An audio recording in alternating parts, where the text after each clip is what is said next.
ইতিমধ্যে দক্ষিণবঙ্গের বাকি এলাকায় সক্রিয় মৌসুমী বায়ু। উত্তরবঙ্গের সব জেলাতেই ভারী থেকে অতি ভারী বৃষ্টির সম্ভাবনা রয়েছে। কাল এবং পরশু পশ্চিমাঞ্চলের জেলায় ভারী বৃষ্টির সম্ভাবনা। কাল থেকে আগামী বুধবার পর্যন্ত পর্যাপ্ত বৃষ্টি পাবে দক্ষিণবঙ্গ, এমনটাই আবহাওয়া দফতর সার্বিকভাবে জানাচ্ছে। আবহাওয়ার খবরের দিকে নজর রেখেছি আমরা সকাল সকাল। আপনারা জানেন সকালের মুখ ভার দক্ষিণবঙ্গের একাধিক জায়গাতেই আকাশের মুখ ভার রয়েছে সকাল থেকেই, এবং বেশ কয়েক জায়গায় কয়েক পশলা বৃষ্টিও হয়েছে। আর এই বৃষ্টি আগামীকাল থেকে বাড়বে বলেই জানিয়েছে আবহাওয়া দফতর। দক্ষিণবঙ্গের বাকি এলাকায় সক্রিয় হচ্ছে মৌসুমী বায়ু। উত্তরবঙ্গ বৃষ্টির পূর্বাভাস রয়েছে, সেখানেও আমরা বিস্তারিত জানবো। অয়ন ঘোষাল আমাদের প্রতিনিধি রয়েছেন আমাদের সঙ্গে এই মুহূর্তে সরাসরি। অয়ন, মাথায় ছাতা রয়েছে, তবে কি দক্ষিণবঙ্গে ইতিমধ্যেই শুরু হয়েছে বর্ষার প্রাক বৃষ্টি, যেটা তুমি বলছিলে ঝেঁপে বৃষ্টি আসার আগের যে সূচনা পর্ব?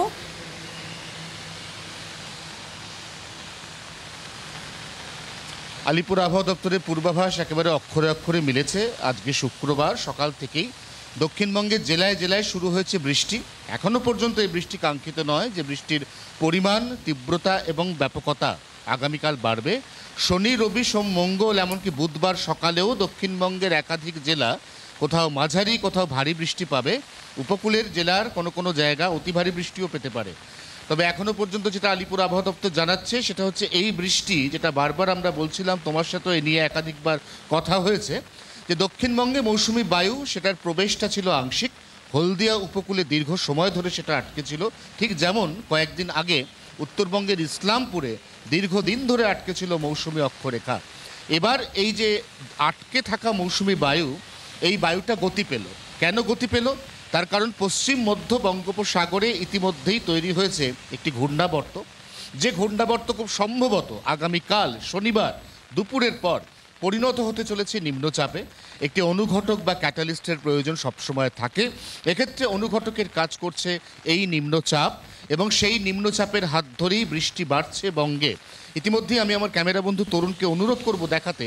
আমরা ইস্টার্ন মেট্রোপলিটন বাইপাসে যে জায়গায় দাঁড়িয়ে রয়েছি, সেখানে একদম আকাশ কালো করে ঝমঝমিয়ে বৃষ্টি চলছে, এবং সেই বৃষ্টির পরিমাণ, তীব্রতা এবং ব্যাপকতা অনেকটাই বাড়তে চলেছে আজকে বিকেলের পর। তা আরও কিছুটা বাড়বে আগামীকাল শনিবার, এবং তারপর অর্থাৎ শনিবার দুপুরের পর থেকে নিরবিচ্ছিন্নভাবে কলকাতা সহ দক্ষিণবঙ্গের সমস্ত জেলা একেবারে মৌসুমি বায়ুর যে পর্যাপ্ত বা কাঙ্ক্ষিত বৃষ্টি, সেই বৃষ্টি পেতে শুরু করবে। আমরা জানি ইতিমধ্যেই দক্ষিণবঙ্গে বৃষ্টিপাতের ঘাটতি প্রায় ৭১%, অর্থাৎ স্বাভাবিকের তুলনায় মাত্র ২৯% বৃষ্টি এই গোটা জুন মাসে দক্ষিণবঙ্গ পেয়েছে। তবে আগামীকাল থেকে টানা ৪-৫ দিনের বৃষ্টি সেই ঘাটতি অনেকটাই পূরণ করবে, এমনটাই পূর্বাভাস দিচ্ছে।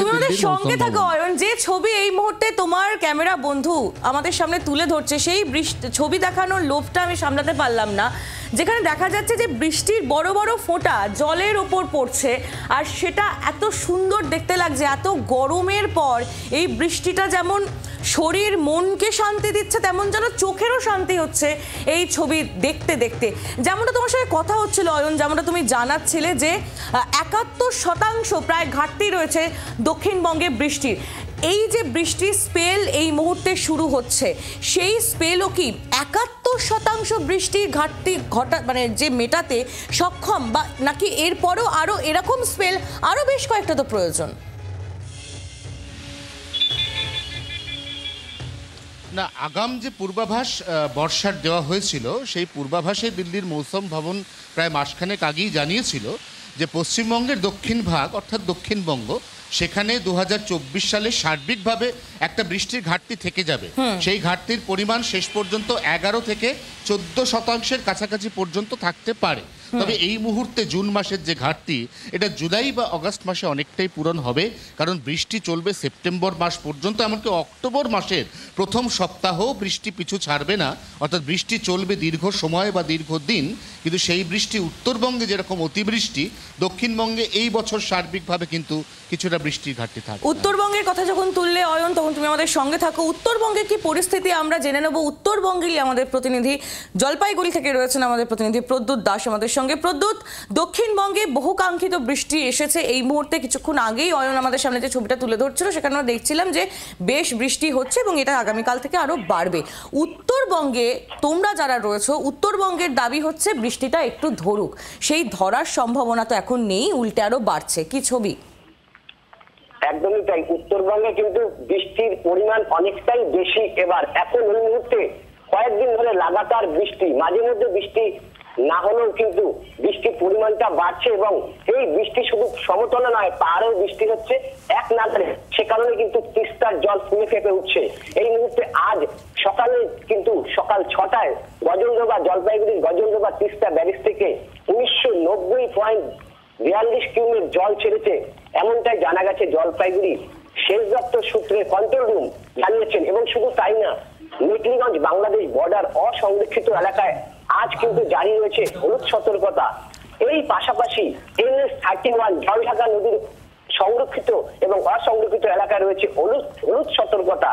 এক কথা বলা যেতেই পারে, উত্তরবঙ্গে যেভাবে লাগাতার ভারী বৃষ্টি হচ্ছে তাতে কিন্তু একদিকে কৃষকদের বলা যেতেই পারে যে মুখে হাসি, কারণ কৃষি দপ্তর সূত্রে বলা হচ্ছে যে ধরনের যতটা বৃষ্টি দরকার ততটা কিন্তু বৃষ্টি হয়েছে এবং ধানের পক্ষে বর্তমান কিন্তু একটা ভালো লক্ষণ যে ধান ভালো ফলন হবে, এমনটাই আশা করছেন কৃষি দপ্তর। কিন্তু এই বৃষ্টিতে অনেক ক্ষেত্রে বাদাম, ভুট্টা সহ বেশ কিছু ফসলের কিন্তু ক্ষতি হয়েছে, যেটা তিস্তা সংলগ্ন এলাকায় জেলা জুড়েই কিন্তু বহু জায়গায় ফসল হয়। আর এই জল বাড়ার কারণে কিন্তু বহু ফসল নষ্ট হওয়ার খবর রয়েছে এবং সেই কারণে কিন্তু সবজির দাম কিন্তু আকাশ ছোঁয়া বাজারে। আমরা কিন্তু সেই খবর ইতিমধ্যেই দেখিয়েছি। কিন্তু জলপাইগুড়িতে সকাল থেকেই আজ বৃষ্টি এবং মেঘলা আকাশ, তিস্তার জল বাড়ছে এবং দফায় দফায় কিন্তু গাজলডোবা ব্যারেজ থেকে জল ছাড়া হচ্ছে। সে কারণে কিন্তু উত্তরবঙ্গে বলা যেতেই পারে একটু স্বস্তি, কারণ দক্ষিণবঙ্গে যখন বৃষ্টি কম বা গরম, সেখানে উত্তরবঙ্গের আবহাওয়া কিন্তু অনেকটাই ভালো, এমনটাই আশা করা যাচ্ছে।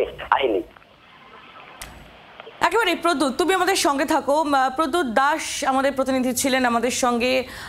জলপাইগুড়ির ছবিটা আপনাদের সামনে তুলে ধরলাম, বলা ভালো উত্তরবঙ্গের ছবিটা আপনাদের সামনে তুলে ধরলাম। আবারও আরেকবার চলে যাব অয়ন ঘোষাল, আমাদের প্রতিনিধি আমাদের সঙ্গেই রয়েছেন অয়নের কাছে।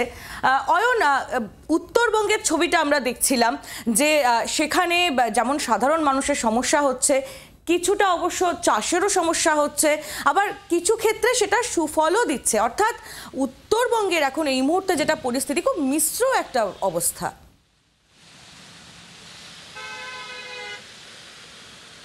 না, মিশ্র অবস্থার থেকেও যেটা গুরুত্বপূর্ণ আহিলি, সেটা হচ্ছে দক্ষিণবঙ্গ যেমন 71% বৃষ্টির ঘাটতিতে চললো গোটা জুন মাস, উত্তরবঙ্গ তেমনি জুন মাসে 63% অতিবৃষ্টি পেল। এবার উত্তরবঙ্গে যদি এই বৃষ্টির প্রবণতা চলতে থাকে তাহলে কিন্তু এই মরশুম অর্থাৎ অক্টোবর মাস নাগাদ উত্তরবঙ্গে অতিরিক্ত বৃষ্টির পরিমাণটাও 100% ছাড়িয়ে যাবে। অর্থাৎ স্বাভাবিক এবং তার থেকে আরও 100% বেশি, মানে প্রায় দ্বিগুণ বৃষ্টির কাছাকাছি পৌঁছতে চলেছে উত্তরবঙ্গ। এক্ষেত্রে উত্তরবঙ্গের কৃষিকাজে হয়তো সামান্য সাহায্য হবে, কিন্তু উত্তরবঙ্গের জনজীবন অনেকটাই নদী কেন্দ্রিক বা নদী মাতৃক, কারণ তিস্তার ওপর নির্ভর করে উত্তরবঙ্গের অন্তত 3টি জেলার জনজীবন। এবং যেরকম আমাদের অপর প্রতিনিধি প্রদ্যুৎ জানাচ্ছিল যে প্রতিদিন কিন্তু তিস্তার একাধিক ব্যারেজ, বিশেষ করে গজলডোবা, সেখান থেকে প্রয়োজনের অতিরিক্ত জল ছাড়তে বাধ্য হচ্ছে প্রশাসন এবং এই জলটা কিন্তু সরাসরি গিয়ে ঢুকছে চাষের জমিতে। অতএব উত্তরবঙ্গের ক্ষেত্রেও যে ফলনশীল বিভিন্ন সামগ্রী রয়েছে যেগুলি রপ্তানি পর্যন্ত হয় বিদেশে, তার মধ্যে ফল রয়েছে, সবজি রয়েছে, এগুলির ফলনেও কিন্তু একটা সরাসরি প্রভাব পড়তে পারে। অর্থাৎ দুই বঙ্গে এই মুহূর্তে সম্পূর্ণ বিপরীত দুই পরিস্থিতি। একদিকে দক্ষিণবঙ্গ চাতক পাখির মতো অপেক্ষার পরে অবশেষে আগামীকাল থেকে বৃষ্টি পেতে চলেছে, আর উত্তরবঙ্গ কায়মনোবাক্যে প্রার্থনা করছে যেন এই অতিবৃষ্টি বা প্রবল বৃষ্টি থেকে এবার তারা নিষ্কৃতি পাক। বাংলার আওয়াজ, বাঙালির আবেগ, জি 24 ঘন্টা।